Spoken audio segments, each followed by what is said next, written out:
Assalamualaikum warahmatullahi wabarakatuh. Innal hamdalillah nahmaduhu wa nasta'inuhu wa nastaghfiruh wa na'udzu billahi min shururi anfusina wa sayyiati a'malina may yahdihillahu fala mudilla lahu wa may yudlil fala hadiya lahu. Asyhadu an la ilaha illallah wahdahu la syarika lahu wa asyhadu anna Muhammadan 'abduhu wa rasuluhu la nabiyya ba'dahu. Qala Allah Ta'ala fi kitabihil karim, ya ayyuhalladzina amanu taqullaha haqqa tuqatih wa la tamutunna illa wa antum muslimun. Fa inna asdaqal hadithi kitabullah wa khairal hadi hadi Muhammadin sallallahu alaihi wasallam wa syarral umuri muhdatsatuha wa kullu muhdatsatin bid'ah wa kullu bid'atin dhalalah wa kullu dhalalatin finnar. Amma ba'd. Jemaah sekalian rahimakumullah, tema kita kali ini masih berkaitan dengan zikrul maut dan semisalnya, dan lebih spesifik lagi berkaitan dengan penguburan, pemakaman, yaitu dengan tema kuburan yang dibangun. Dengan tema kuburan yang dibangun. Ada pembahasan dalam syariat Islam berkenaan dengan hal ini, tentang binaul qubur atau membangun kuburan. Ya, kuburan jadi suatu bangunan. Maka di sini binaul qubur wa tajsisuha wal kitabatu 'alaiha, yaitu membangun kuburan, dan tajsis yaitu mengapurkan kuburan. Ya, membangunnya dengan bangunan berupa dari atau terbuat dari kapur. Wal kitabatu 'alaiha, dan menulis tulisan di atas kuburan. Ada hadis yang diriwayatkan oleh Imam Muslim rahimahullah dalam sahihnya, dan juga oleh ulama lain, ulama hadis lain dalam kitab-kitab sunnah mereka, dari Jabir bin Abdullah radhiyallahu anhu, Jabir bin Abdullah radhiyallahu anhuma, beliau berkata, "Naha Rasulullah sallallahu alaihi wasallam an yujassasa al-qabru wa an yuq'ada alaihi wa an yubna alaihi." Rasulullah SAW melarang pengapuran terhadap kuburan, dibangun dengan bahan-bahan bangunan. Wa an yuq'ada alaihi, dan juga duduk di atas kuburan. Wa an yubna alaihi, dan dibangun sesuatu di atas kuburan. Itu dilarang oleh Rasulullah SAW.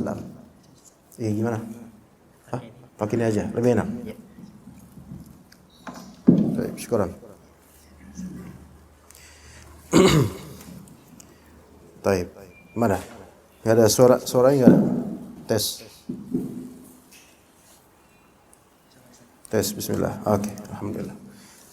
Jadi dalam hadis riwayat Muslim, Rasulullah SAW melarang. Jadi yang melarang Rasulullah, yaitu kuburan dikapurin, kuburan didudukin, kuburan dibangun di atasnya sesuatu. Itu yang melarang adalah Rasulullah SAW. Maka kalau misalnya dia melanggar akan hal ini, berarti melanggar larangannya Rasulullah SAW. Hatta keturunan Ahlul Bait, hatta keturunan keluarganya Rasulullah, tidak ada pengecualian di sini. Ya, semuanya dilarang. Kemudian ditambahkan dalam riwayat Abu Dawud dan juga Nasa'i rahimahumullah dalam kitab Sunan Abi Dawud dan Sunan Nasa'i Al-Mujtaba, ditambahkan di sini au yuzada alaihi au yuktaba alaihi. Dilarang juga menambah-nambah sesuatu di kuburan atau ditulis sesuatu di atas kuburan. Ya, ditulis sesuatu di atas kuburan, dari nama, tempat tanggal lahir, tempat tanggal wafat, dan semisalnya. Maka itu termasuk hal yang dilarang oleh Rasulullah sallallahu alaihi wasallam. Ya. Maka Al-Imam Abu Abbas Al-Qurtubi, jazakumullah khair jazaa. Al-Qurtubi, Abu Abbas Al-Qurtubi dalam kitab beliau Al-Mufhim, ini Al-Qurtubi yang ahli hadis, dalam kitab beliau Al-Mufhim syarah terhadap Sahih Muslim, beliau mengatakan at-tajsis itu adalah al-bina bil jas, yaitu Pengapuran adalah membangun kuburan dengan bahan dari kapur atau yang semisalnya juga. Ketika bahan-bahan semisal itu ditambahkan dengan kerikil dan semisalnya, maka semua ini sesuatu yang dikatakan di sini. Bi zahiri hadzal hadits qala Malik wa karihal binaa wal jas' 'alal qubur. Imam Malik rahimahullah memakruhkan membangun dan mengapur kuburan, ya, dan semisalnya. Wa qad ajazahu ghairuhu. Selain Imam Malik ada yang membolehkan hal tersebut, tetapi hadis riwayat Muslim tadi dan riwayat Abu Dawud dan Nasa'i itu menjadi hujjah alaih. Itu menjadi dalil yang bertentangan dengan pendapat orang-orang yang membolehkan. Kenapa kok dilarang membangun sesuatu di atas kuburan dan mengapurnya, menyemennya dan semisalnya?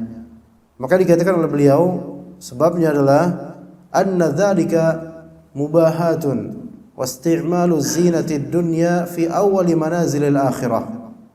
Yang pertama, bahwasanya di pembangunan kuburan itu di situ ada mubahat. Dan mubahat itu semacam apa? Berbangga-bangga, meninggikan sesuatu.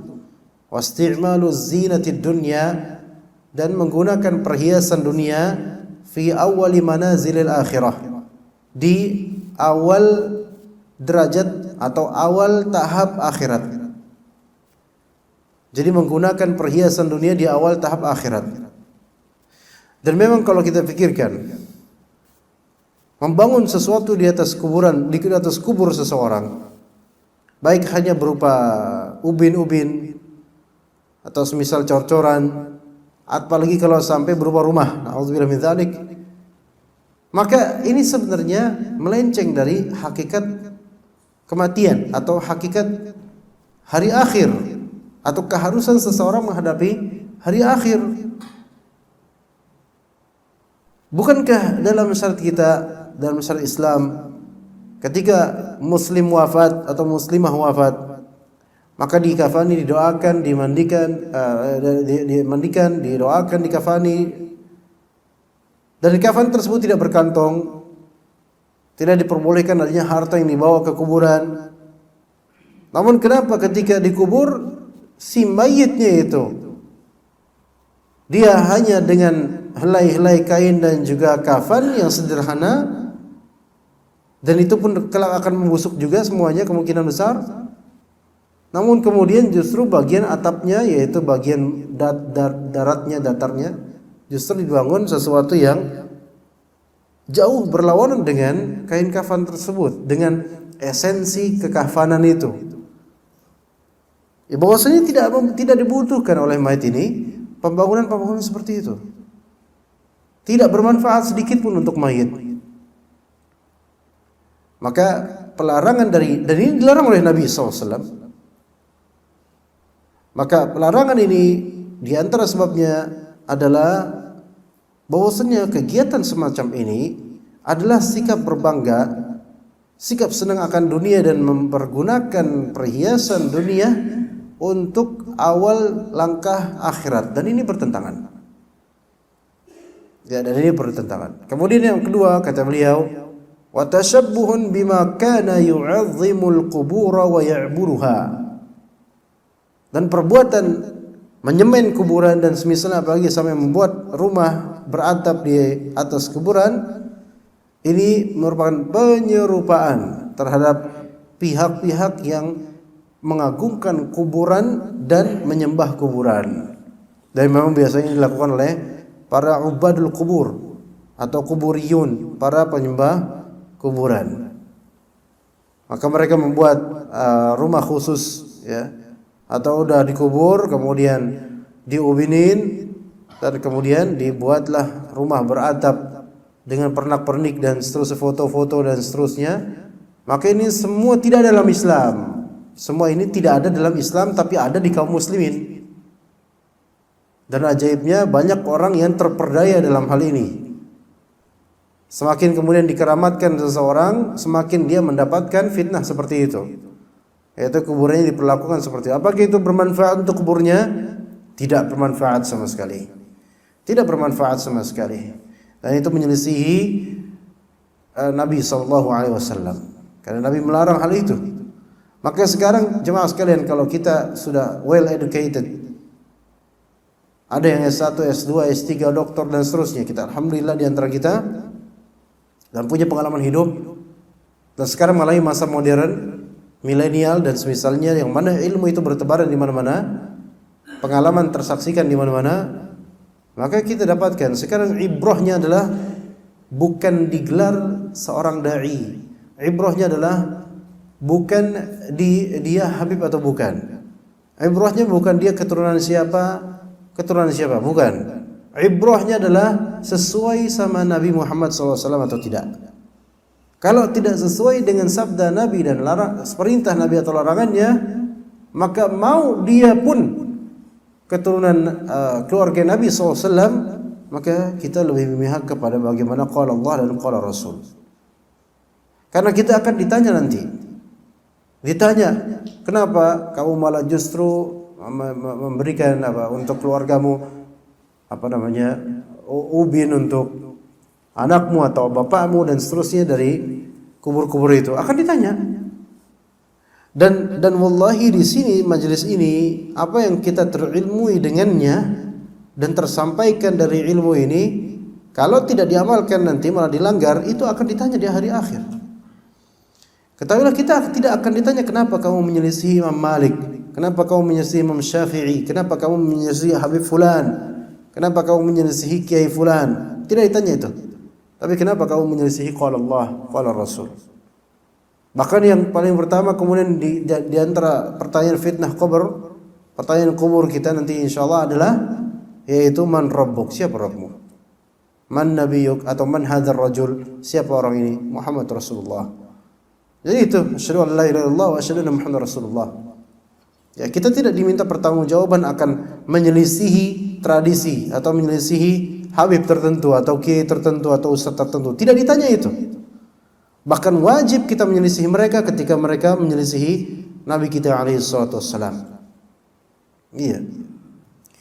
Maka jemaah sekalian, jadi di sini perlu sekali menguatkan qalbu kita. Terlebih sebagian dari kita atau mungkin seluruhnya dari bapak-bapak adalah kepala keluarga yang memiliki mas'uliyah dan tanggung jawab dari segi keilmuan di keluarga juga, karena bapak-bapak kita ini sudah mengenal pengajian.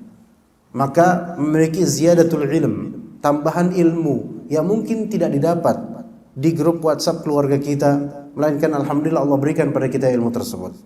Dan di antara ilmu ini adalah ini. Maka sampaikan kalau misalnya ada yang wafat di antara keluarga kita, ada yang wafat, maka sampaikan bahwasanya dilarang melakukan hal ini. Rasulullah SAW bersabda, "Khalas." Kalau ada yang menentang, urusan dia mereka dengan Allah Subhanahu wa taala di hari akhir. Tapi kita cuma apa? Cuma menyampaikan. Dan ini hal yang penting jemaah sekalian.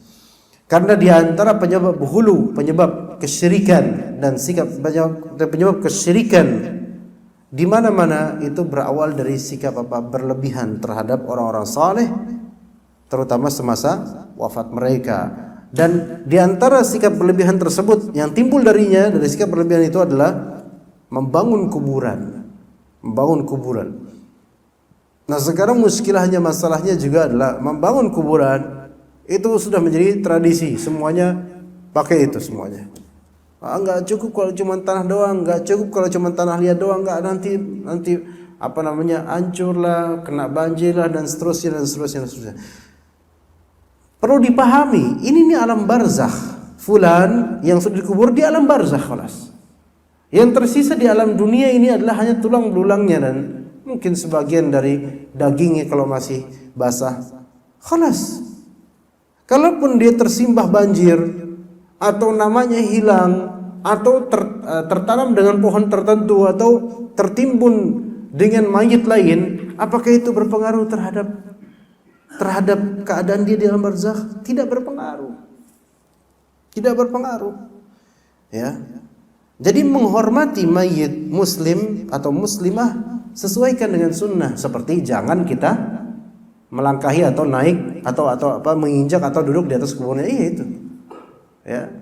Begitu. Jadi menghormati mayit muslim atau muslimah itu harus disesuaikan dengan sunnah Nabi SAW.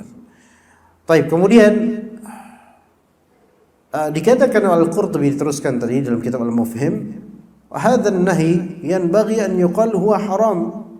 Larangan ini lebih layak untuk dikatakan itu adalah haram, bukan sebatas makruh.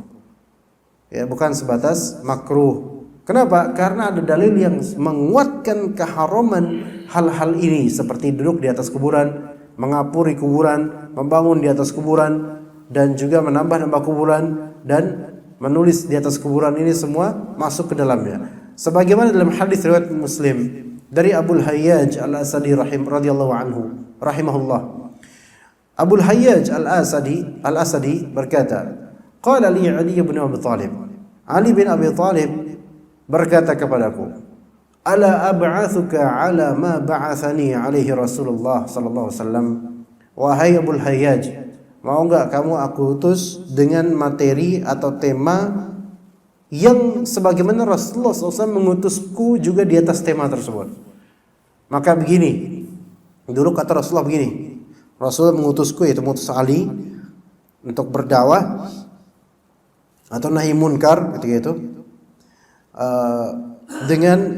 dengan materi berikut, an la tada'a timthalan illa tamastah wala qabran musyrifan illa sawaitah.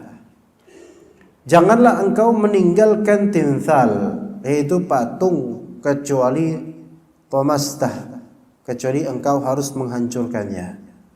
Jadi ketika ada patung, hancurkan. Tapi itu ketika Ali bin Abi Thalib itu Rasulullah SAW dan memiliki otoritas, ya. Jadi nggak sembarang hancurin patung. Antum datang ke Pancoran, Pak, ya, antum hancurin patung, nggak boleh nih, semi berhala, nggak boleh, haram. Betul, haram, patung haram. Tapi antum datang ujuk-ujuk kemudian ngancurin, apa yang terjadi? Ya terjadi, apalagi itu deket Trans TV, kemudian diliput langsung live, ya, hancurlah nama dakwah kemudian. Walaupun benar patung itu munkar, semua patung munkar. Mau patung olahraga lah, mau patung lagi ngapain kayak itu, munkar semua. Dan pada asalnya layak untuk dihancurkan sebagian perintah Nabi SAW. Ini menunjukkan bahwa membuat patung itu haram. Hatta patung main-main, cuman patung Hanuman dan semisalnya haram. Ya, an la tad'a timthalan illa tamastah. Wahai Ali, janganlah engkau meninggalkan patung, melainkan engkau hancurkan. Jangan sisakan. Hancurkan semua patung-patung itu. Ketika beliau sudah punya otoritas dan mandat dari Rasulullah SAW. Wala qabran musyrifa illa sawaitah. Dan tidaklah engkau tinggalkan qabr musyrif, qabr yang musyrif, kuburan yang melebihi dari sejengkal tingginya. Illa sawaitah, melainkan kamu ratakan. Ya. Jadi kuburan yang melebihi sejengkal, ya, sejengkal atau semisalnya ini, shibr, ya, melebihi ini, ratakan. Kata siapa ini? Kata Rasulullah SAW. Ini bukan kata Wahabi, kata apa? Ini kata Rasulullah SAW. Fadl kalau mau bilang Rasulullah SAW seorang Wahabi, tafadhal. Tapi ini kata Rasulullah SAW dalam hadis riwayat Muslim, hadis sahih.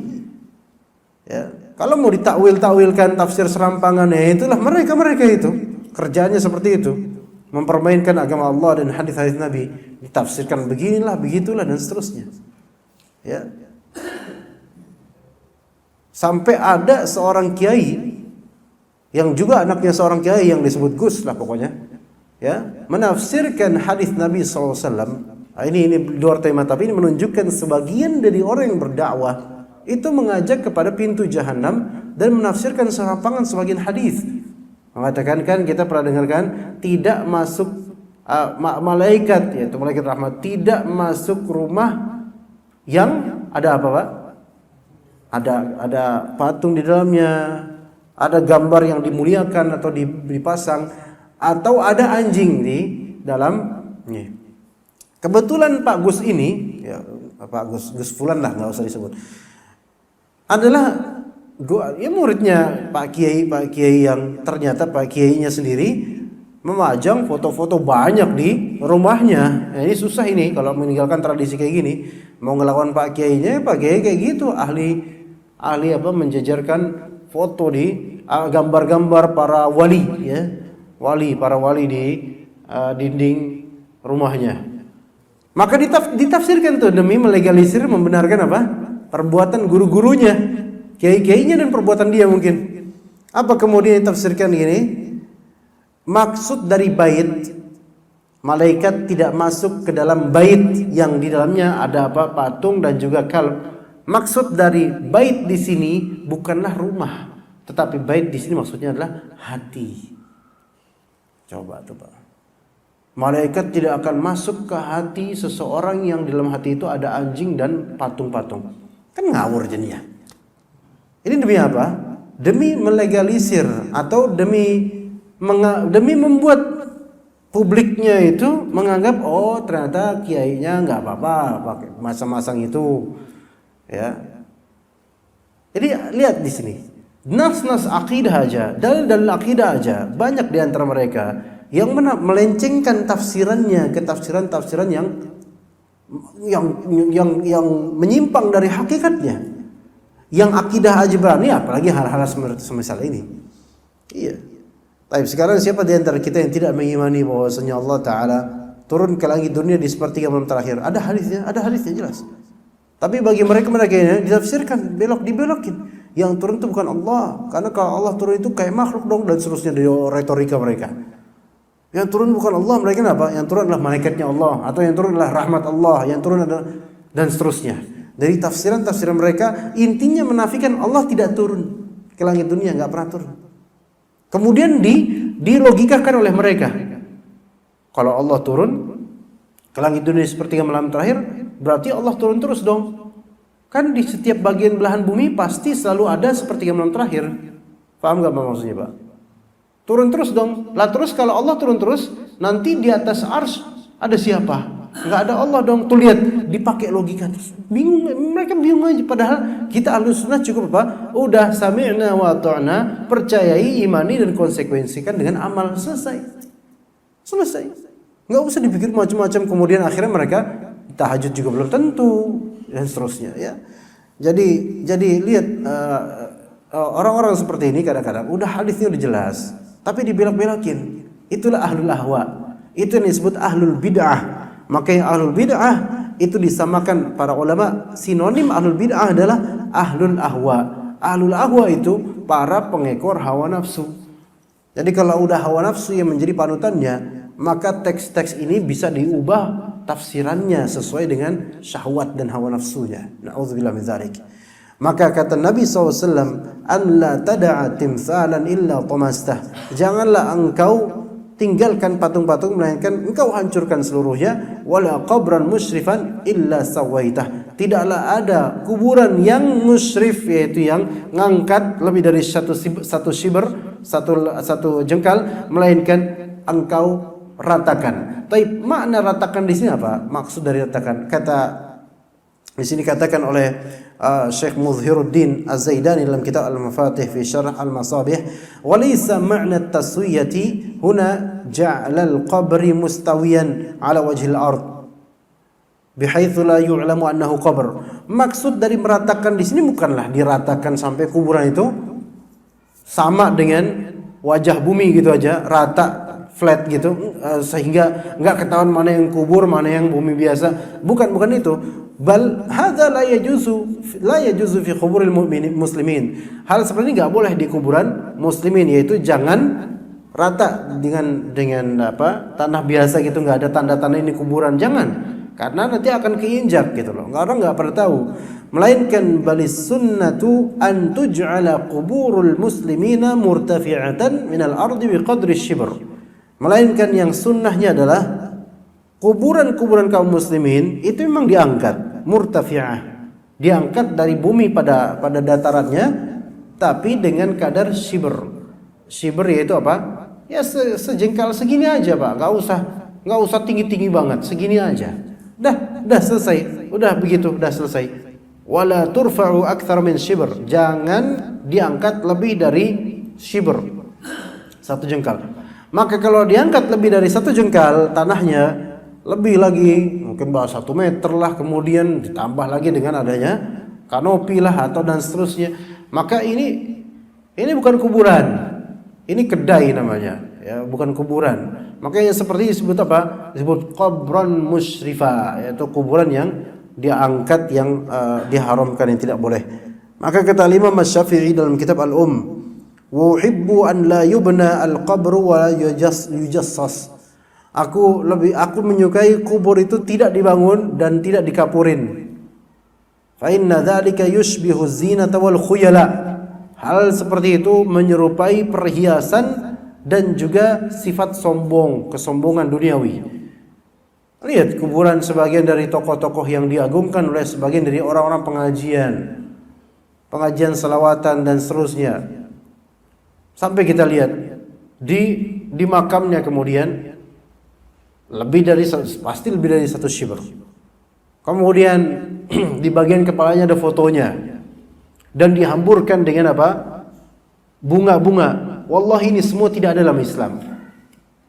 Dihamburkan dengan bunga-bunga, terus pada berdoa di situ, bahkan ada yang sholat di situ dan seterusnya. Wallahi ini tidak ada dalam Islam. Mereka berbuat kebid'ahan. Ya, mereka berbuat hal yang tidak ada sunnahnya, tidak ada perintahnya, bahkan tidak boleh sama sekali.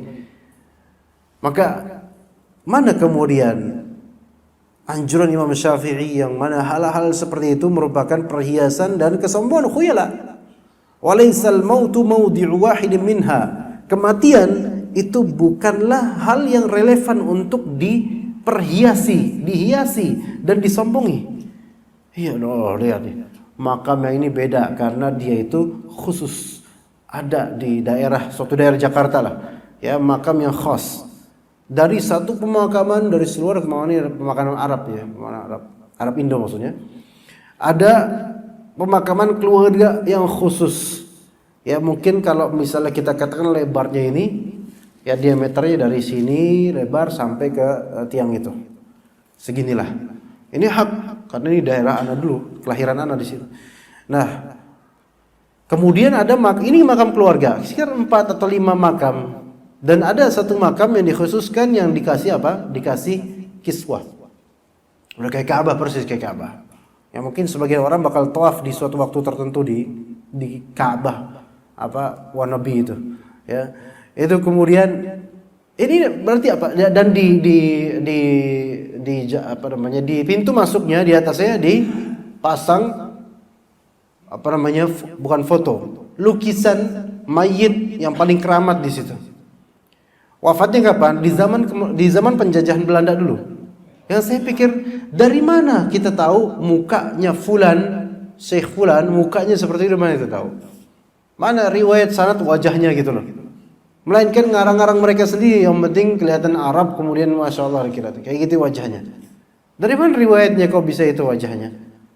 Apa memastikan? Ya. Kemudian mereka percaya aja kalau itu wali dan seterusnya.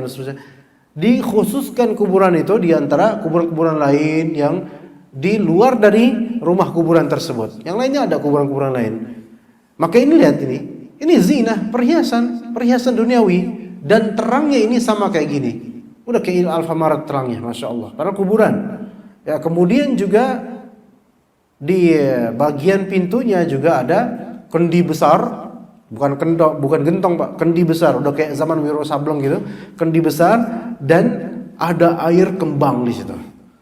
Entah buat apa. Ya, baunya udah kembang sekian rupa itu. Nah, ini semua buat apa? Apakah mayit akan mendapatkan manfaat? Sekarang mayit itu mayit ini bertugasnya apa sih di dalam kubur? Kesian dia. Orang tiap waktu tuh selalu itu nggak pernah sepi. Sampai sekarang nggak pernah sepi itu kuburan. Di Jakarta ada. Dan banyak tempat di Jakarta kayak gitu. Ya, nggak pernah sepi. Orang untuk minta di situ, baik minta wasilah, bahkan minta langsung kepada mayit itu. Sekarang Pak, kalau kita ke apotik atau klinik aja, di kasir aja Pak, kita harus nunggu Pak. Kasir kadang capek, shift-shiftan. Lah ini mayit yang cuma mendekam kayak gini mungkin, atau ngapain mungkin di alam nggak tahu dah. Orang-orang pada sini berganti berkunjung dan curhat kemudian minta. Apa enggak sibuk tuh mayit tuh? Ya, mungkin dia nyesel kali kalau dia denger nih. Mending gue balik lagi ke dunia, nggak serepot ini. Dikit-dikit pada minta, dikit-dikit pada minta. Padahal nggak bisa apa-apa, dia udah di malam barzaknya. Lihat kemudian, belum lagi kemudian mereka menyombongkan mayit ini, kematiannya disombongkan dengan zukhruf, dengan apa? Perhiasan-perhiasan di bangunan kuburannya. Nauzubillah min dzalik. Dan itu orang-orang Syiah itu yang paling ahli dalam masalah ini, dalam perhiasan seperti ini. Maka hati-hati jemaah sekalian rahimakumullah. Ini kata Imam Syafi'i, kematian itu bukan hal yang relevan untuk dihias-hiasi dan disombongi seperti ini.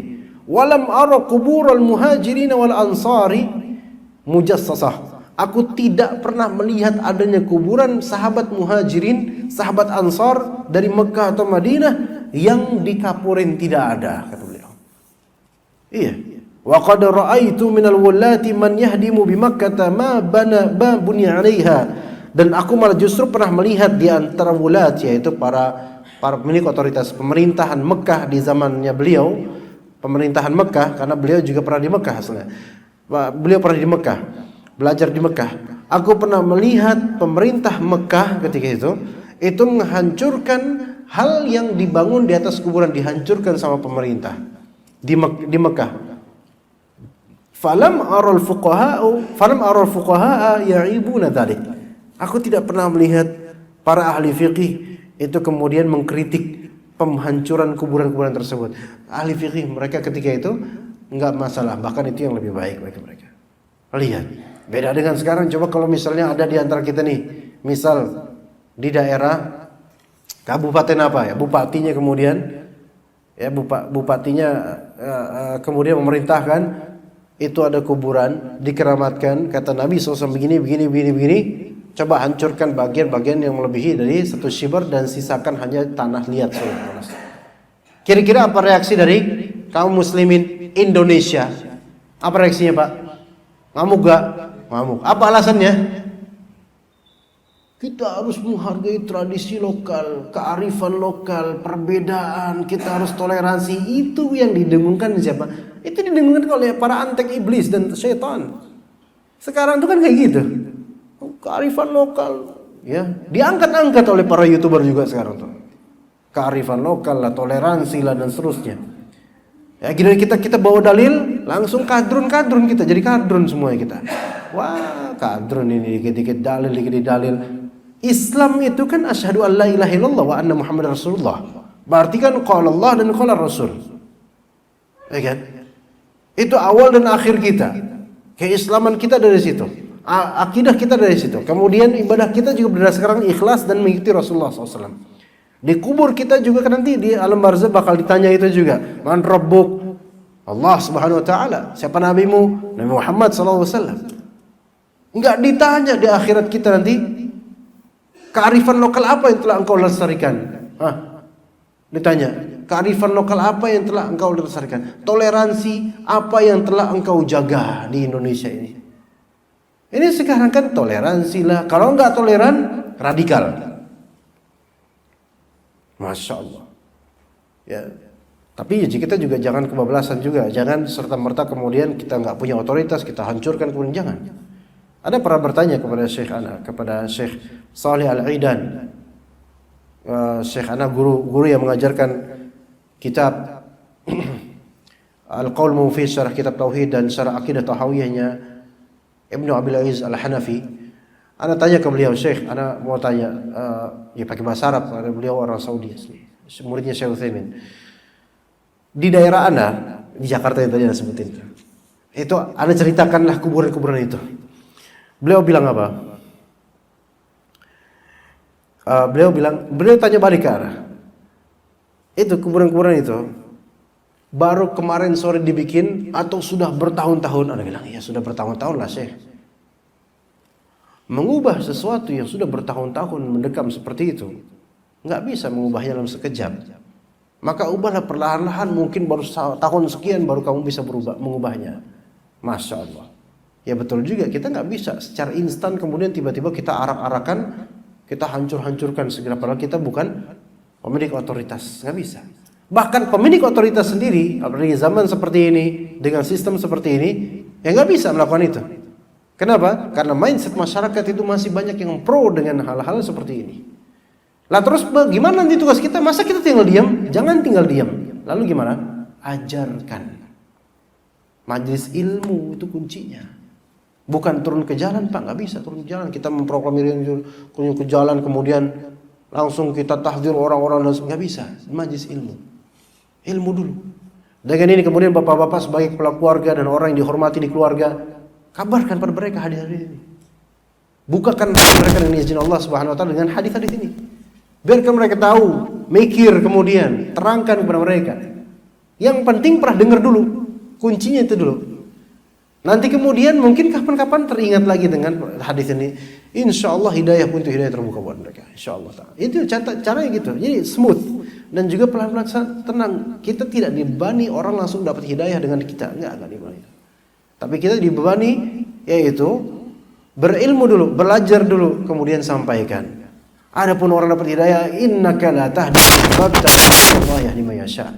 Sesungguhnya engkau wahai Muhammad tidak bisa memberikan hidayah taufik pada orang yang engkau cintai sekaligus. Sekalipun engkau mencintainya, enggak bisa engkau berikan hidayah taufik padanya. Tapi ajarkan. Karena tugasnya Rasulullah SAW dan para Rasul adalah balagh, yaitu menyampaikan. Ya begitu. Taib itu perkataan dari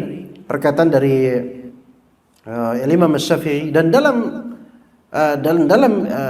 syarah Sahih Muslim oleh Imam Nawawi rahimahullah, yang mana Imam An-Nawawi rahimahullah di sini beliau lebih pro ke pengharaman pembangunan di atas kuburan. Lebih pro ke pengharaman pembangunan di atas kuburan. Maka kata beliau dalam syarah Sahih Muslim, wa yu'ayyidul hadma qawluhu, perkataan Nabi SAW, wala qabran musyrifan illa sawaitah, tidaklah engkau lewati ada kuburan di atas satu shibr kemudian harus engkau hancurkan. Itu menjadi pendukung bahwasannya hal-hal seperti ini haram. Seandainya larangan Nabi SAW membangun di atas kuburan itu sebatas litanzih, untuk makruh biasa, maka kenapa Rasulullah SAW memerintahkan untuk menghancurkan bangunan-bangunan di kuburan itu? Ya, nah berarti di sini larangan ini haram. Maka dikatakan tajassis, pengapuran atau pentegelan atau pengubinan dan semisalnya, kitabah, penulisan, walaupun ini mungkin paling ringan tapi tetap masuk ke sini. Penulisan walaupun pakai mukadimah bismillahirrahmanirrahim, innalillahi wa inna ilaihi raji'un.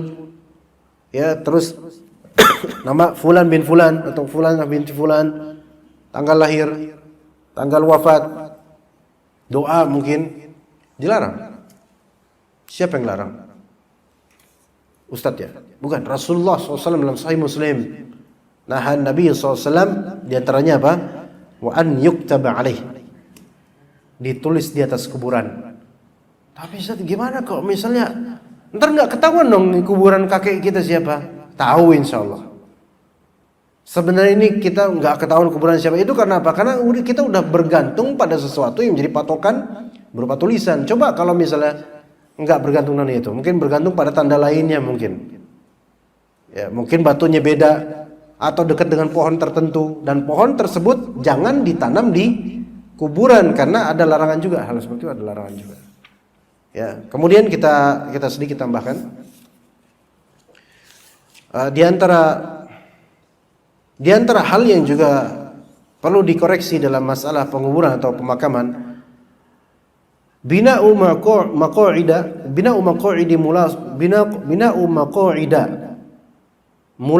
mulasiqatan lil qabri tamaman lil julusi alaihi athna'a ziyaratil qabr. Membangun tempat-tempat duduk yang menempel pada kuburan atau dekat pada kuburan, jelas-jelas di samping kuburannya itu, supaya para peziarah duduk di atas bangku tersebut atau semisalnya ketika lagi ziarah kubur. Ya, ini mau ziarah kubur apa mau nunggu resep obat ini duduk kayak gitu? Enggak. Ini enggak ada di zaman Nabi SAW. Tapi kadang-kadang ada di beberapa kuburan keramat. Au bina'u midhallatin, atau membangun apa? Midhallat, pepayungan. Ya, payung emang sengaja ditaruh payung itu. Ya, untuk litadlilil jalisina 'alaiha. Untuk memberikan apa? Payung untuk memayungi orang-orang yang lagi ziarah. Maka hal seperti ini tidak ada contoh sebelumnya. Karena ini merupakan apa? Merupakan bentuk yuzadu 'alaihi atau yubna 'alaihi. Ya, yaitu membangun di atas kuburan atau menambah-nambah bagian dari kuburan. Karena ini merupakan kezaliman. Ya, merupakan kezaliman. Bagaimana kezaliman? Kuburan itu jangan diperluas kuburnya, maksudnya satu orang kuburan udah bagian petak itu dia itu aja. Jangan ditambah-tambah nih. Rata-rata yang menambah-nambah petak kuburan supaya luas kuburannya, itu menganggap bahwasanya bakal luas tuh di dalamnya nanti di alam barzakh. Atau itu keyakinan dari orang-orang musyrik atau orang-orang kafir. Maka antum dapatkan ahlu dunia ya dari etnis tertentu. Kalau kita lihat kuburannya, gede-gede kuburan. Itu kuburan udah kayak rumah gede. Ya, mungkin bisa setengah dari area ini. Gede kuburannya tuh. Ini kan menghabiskan lahan. Padahal mayitnya cuma kecil. Pas hidup juga kurus dia. Dikubur makin kurus makin apa? Tulang doang. Apa artinya kemudian dengan bentuk kuburan yang gede ini? Maka ini apa? Tabdzir, mubadzir. Belum lagi penyewaannya atau pembiayaannya dan seterusnya. Nah, juga di antara kemungkarannya adalah julus, yaitu duduk di atas kuburan. Ini juga teguran juga buat penggali kubur terutama tuh.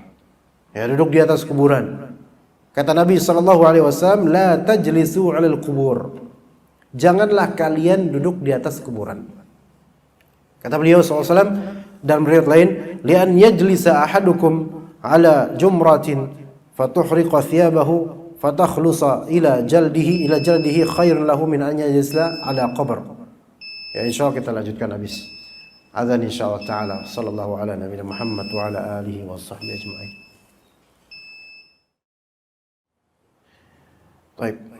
Bismillah. Tadi yang disebutkan dalam riwayat berikutnya yaitu dari Imam Muslim dan juga Abu Dawud dan An-Nasa'i rahimahumullah, li'an yajlisa ahadukum ala jumratin, engkau duduk, seorang dari engkau duduk di atas bara api, jumrah di atas bara api atau jamrah, fatuhriqa thiyabahu, kemudian bara api tersebut membakar pakaian seorang dari kalian gara-gara duduk di atasnya.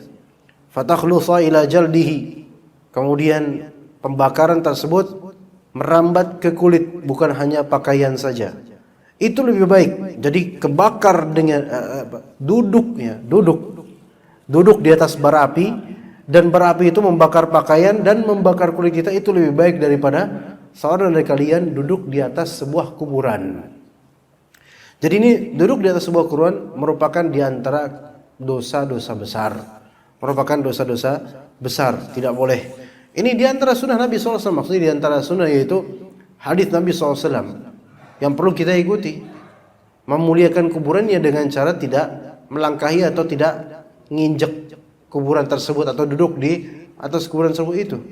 Ya, sekarang malah orang kadang kebalik. Kadang malah mereka menduduki kuburan fulan. Demi apa? Demi ziarah kuburan saudaranya. Diduduki kuburan. Enggak tahu kuburan orang mana tuh. Diduduki atau kadang dilewatin atau diinjek. Makanya seperti ini lihat orang-orang. Padahal kuburan itu jelas mereka pakai apa? Pakai ubin, pakai lantai, tapi tetap didudukin. Ini menunjukkan apa? Orang itu ketika mereka meninggalkan sunnah Nabi SAW atau mereka melakukan kebid'ahan, mereka meremehkan sunnah-sunnah Nabi SAW. Ya. Dan kemudian pelarangan untuk membangun atau menyemen dan semisalnya untuk kuburan ini masuk ke dalam dakhil al-qabr atau zahir qabr, yaitu bagian dalam kubur tidak boleh disemen, tidak boleh diapa-apain, cuman tanah doang gitu aja. Begitu juga dengan bagian yang di permukaan, zahirnya kuburan, tidak boleh juga. Semuanya natural aja begitu tanah kholas. Ya, kenapa? Karena fil batin atau fil dakhil, di dalam kuburan kalau disemen, mayit itu tidak akan mendapatkan manfaat dari itu sama sekali.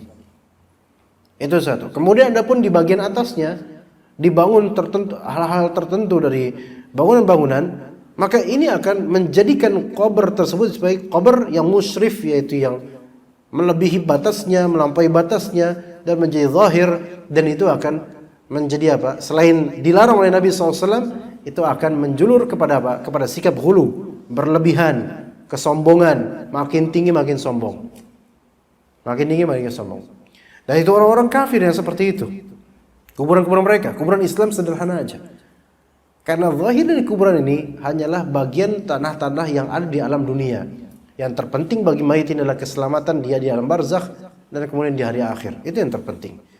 Ya, dan tadi membangun seperti tempat duduk di sampingnya, maka ini nggak boleh. Dikatakan di sini bina al-midhallat bi janibil qubur, yaitu membangun, menancapkan suatu payung, biasa payung yang biasa buat jualan air atau apa tuh, ditaruh juga tuh di atas kuburan.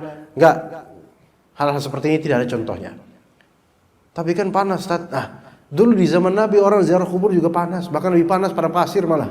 Tapi enggak ada tuh yang pakai kemudian nancepin payung gede, kanopi gede, enggak ada. Tapi boleh nggak kita pakai payung? Ya boleh, pakai payung megang itu boleh. Tapi kalau menancapkan di kuburan ini, baik permanen atau sementara, itu bukan hal yang berupa penghormatan, bukan suatu penghormatan terhadap kuburan. Maka nggak boleh hal seperti itu. Sawa'un ni'tiqadi tadlilil mayit min hurris syams. Meskipun ada yang meyakini bahwasanya dengan pemayungan seperti itu sama dengan memayungi mayit dari panasnya matahari. Ini kebodohan berikutnya ini. Mayit di dalam kuburan kemudian ditambah midhallah, yaitu payung ini supaya nanti matahari tidak kena kepada mayit ini. Au litakuna wasilatan lil julus, atau hanya sebatas untuk supaya duduk doang, yaitu tempat duduk di dekat kuburan. Maka yang seperti ini tidak ada syariatnya. Maka jadi kuburan aja kelas. Ya, orang itu sudah di alam barzakh. Jadi tidak perlu kita perlakukan sebagaimana yang dilakukan oleh banyak orang-orang yang tidak memahami sebagian dari syariat Allah Subhanahu wa taala. Baik, untuk materi kita cukup sampai situ. Insyaallah ini ada pertanyaan dari Facebook Ibnu Muhammad. Ustaz, bagaimana secara fikih pemakaman mewah seperti semisal di timur Jakarta? Pemakaman mewah dia ada di mana-mana, dan orang yang memewahkan makam atau kuburan itu menunjukkan orang ini gak ngerti tentang hakikat dunia, hakikat alam barzakh, hakikat akhirat. Memewahkan kuburan ini kesia-siaan. Tidak bermanfaat untuk hari akhir, tidak bermanfaat untuk mayit, itu pertama. Amalannya tidak diterima. Memewahkan kuburan walaupun niatannya baik untuk memuliakan mayit, maka amalan memuliakan tersebut tidak diterima oleh Allah Subhanahu wa taala. Karena apa? Karena kata Nabi SAW, "Man 'amila 'amalan laisa 'alaihi amruna fahuwa rad." Barang siapa yang melakukan suatu amalan yang tidak ada perintahnya, tidak ada urusannya di agama kami, maka amalan tersebut tertolak. Mau 2 miliar habis cuman buat kuburan doang, tertolak, khalas. Tertolak. Ya. Maka itu janji baik itu, entah janji baik atau buruk bagi mereka. Tapi kalau udah habis duit-duit seperti itu hanya untuk memewahkan kuburan, maka tertolak, khalas, tertolak. Iya. Itu sudah dijanjikan oleh Nabi SAW. Tidak ada faedahnya. Maka hal seperti ini harus diedukasi orang-orang. Ya, belum lagi kemudian memewahkan kuburan itu sebagiannya dari harta warisan. Harta milik dari mayit ini. Ini kezaliman buat ahli waris.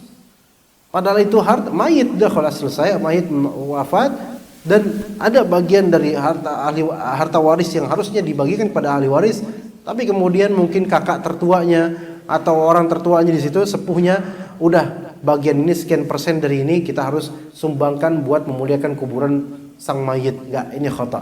Ini kezaliman. Ini kezaliman terhadap seluruh ahli waris yang harusnya mendapatkan bagian dari warisan tersebut. Ya, seperti itu jemaah sekalian untuk jawaban yang ditulis ini. Baik, jika ada pertanyaan mungkin dari jemaah. Ya, fadhil.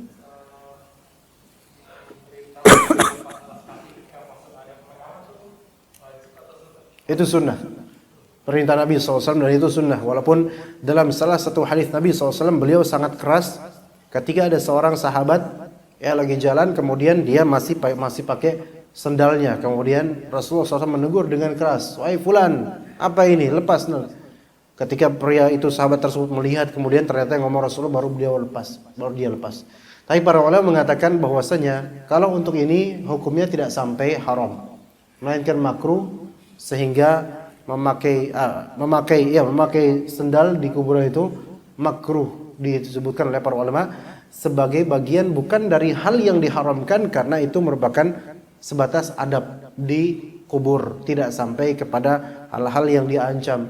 Maka berbeda dengan yang tadi membangun di atas kuburan, itu jelas ada perintahnya dan juga ancamannya. Adapun kalau misalnya sendal, apalagi kalau darurat ya seperti terlalu becek misalnya, itu nggak masalah insyaallah. Iya, tetapi tentu ya diingatkan supaya sunnah ini tidak hilang, karena kan rata-rata pakai sendal, sepatu, ya kan, ke kuburan. Tapi itu di bagian mana kita nggak pakai sendalnya? Di bagian tanah yang bagian area kuburannya. Adapun kalau di jalanan pemakamannya, di jalan jalan mobil, jalan motornya, maka nggak apa-apa itu. Iya kan di kuburan kan ada jalan biasa mobil atau motornya tuh. Nah ini belum blok-bloknya nih. Nah kalau di blok-bloknya kan tanah. Nah di tanah itu maksudnya kita lepas sendal. Adapun kalau di jalan aspalnya itu bukan termasuk jalan kuburan, jadi nggak masalah. Begitu. Ya wallahu a'lam. Ada lagi Pak? Ya silakan. Numpuk mayit. Numpuk mayit ketika berhajat boleh Pak. Tapi lebih afdol lagi mayit yang pernah duluan itu diterangkan ke keluarganya. Jadi biar tidak salah paham atau gimana, harus lebih baik tahu. Jadi nggak masalah, insya Allah nggak berefek. Kalau misalnya mayit yang paling bawah ternyata ahli neraka misalnya, mayit atas kemudian, ketemu lu, kenapa sih digoreng? Enggak, itu nggak berefek. Itu di alam barzakh udah beda, gitu Pak. Tadi ada, ya, fadhal, ini terakhir aja. Waalaikumsalam warahmatullahi wabarakatuh.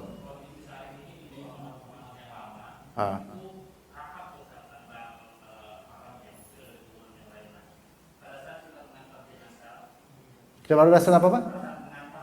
Mengantar jenazah.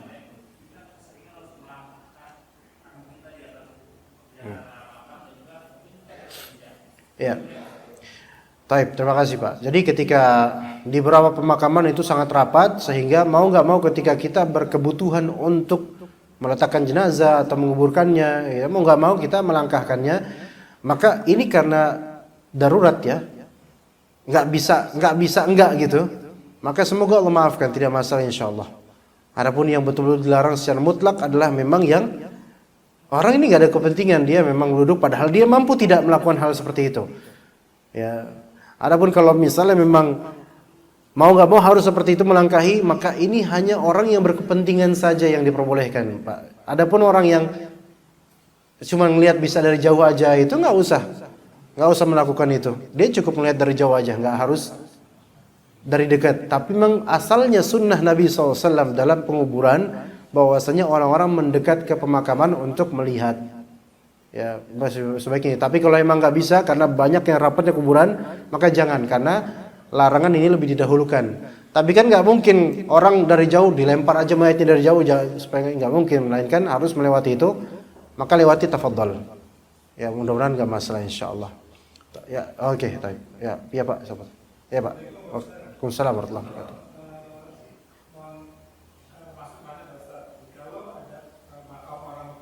Ya.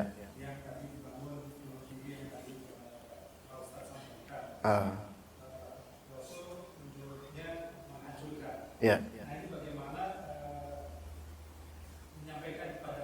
Baik. Ahsantum. Perintah Nabi SAW. Ahsantum.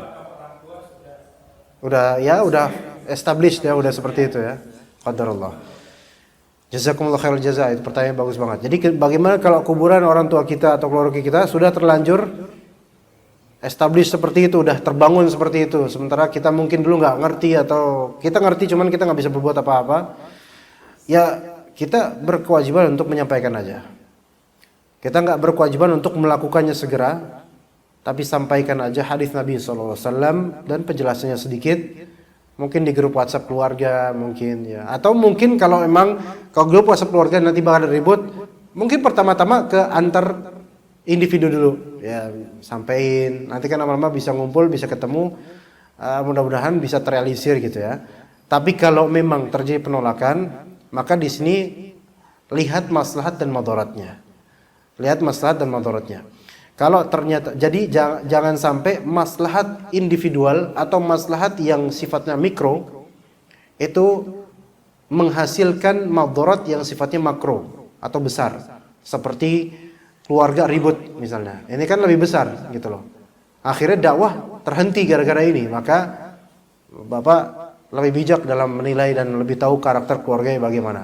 Kalau memang ternyata ada penolakan dan ternyata dia juga kuat posisi di keluarga kita, dan kalau kita paksa ya bakal madaratnya lebih besar, maka ya udah maslahat yang mikro ini kita singkirkan dulu, sementara madarat yang sifatnya masif juga kita tahan. Jadi mana yang terbaik lah, insyaallah bisa lebih meninjau lagi. Begitu Pak ya? Baik, sallallahu ala nabiyina Muhammad wa ala alihi wa sahbihi ajma'in. Subhanakallahumma wa bihamdika asyhadu an la ilaha illa anta astaghfiruka wa atubu ilaik. Wassalamu alaikum warahmatullahi wabarakatuh.